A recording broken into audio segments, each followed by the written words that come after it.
Değerli izləyicilər, videonu bəyənib kanala abunə olun ki, hər kəs son xəbərlərdən anında məlumatlansın. Bayram öncəsi bu pensiyaçılara əlavə 200 manat verilə bilər.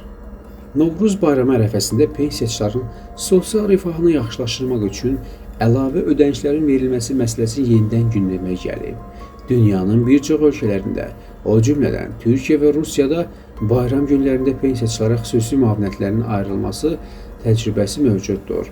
Türkiyə Təqaüdçülər Dərnəyinin sədri Kazım Ergin milyonlarla pensiyaçının bayram mükafatında artım gözlədiyini bildirərək, bu vəsaitin onların büdcəsinə dəstək olacağını vurğulayıb.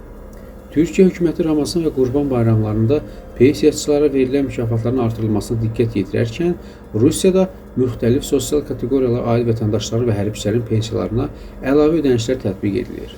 Onu da qeyd edək ki, 2022-ci ildə Prezident İlham Əliyevin təşəbbüsü ilə əmək pensiyaçılarına maddi dəstək göstərilməsi məqsədi ilə sığorta prinsipi ilə pensiya alan şəxslərə 200 manat maddi yardım edildi.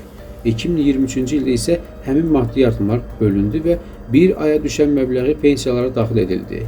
Həmin yardımlar indeksləşdirilərək pensiya məbləği daxilində ödənildi.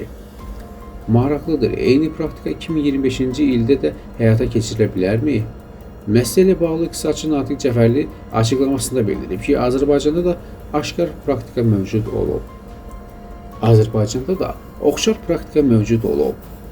Ötən il hökumət pensiyaçılara əlavə dəstək məqsədi ilə hər il 50 manat olmaqla ümumilikdə 200 manatlıq ödəniş həyata keçirdi. Bu məbləğ böyük dəstək olmasa da, pensiyaçılar üçün müəyyən qədər maddi rahatlıq yaratdı. Lakin həmin təşəbbüs davam etdirilmədi və bu il üçün oxşar ödənişlərin ediləcəyi ilə bağlı rəsmi açıqlama verilməyib. İqtisadçı qeyd edib ki, minimum pensiya alanlar üçün xüsusi ödənişlər ayrıla bilər. Azərbaycanda pensiya artımlarının və əlavə ödənişlərin tətbiqinin müəyyən maliyyə yükü yarada bilsə də, bunun daha ədalətli formada həyata keçirilməsi mümkündür. Hazırda ölkədə 1 milyondan çox pensiyaçı var və onların hamısına bayram mükafatı vermək hökumət üçün maliyyə baxımından çətin ola bilər. Lakin minimum pensiya alanlar üçün əlavə vəsaitlərin ayrılması daha məqsədə uyğun olar. Təxminən 800 mindən çox təqaüdçü minimum və minimuma yaxın pensiya alır.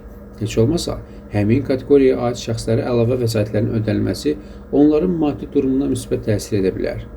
Natiq Cəfərli vurğulayır ki, pensiyaçılar sosial cəhətdən həssas təbəqə olduğu üçün onların bayram öncəsi əlavə müavinətlə təmin edilməsi əhəmiyyətli addım ola bilər. Bununla yanaşı, gələcəkdə bayram mükafatının davamlı olması və müəyyən sistemə əsasən verilməsi də vacibdir.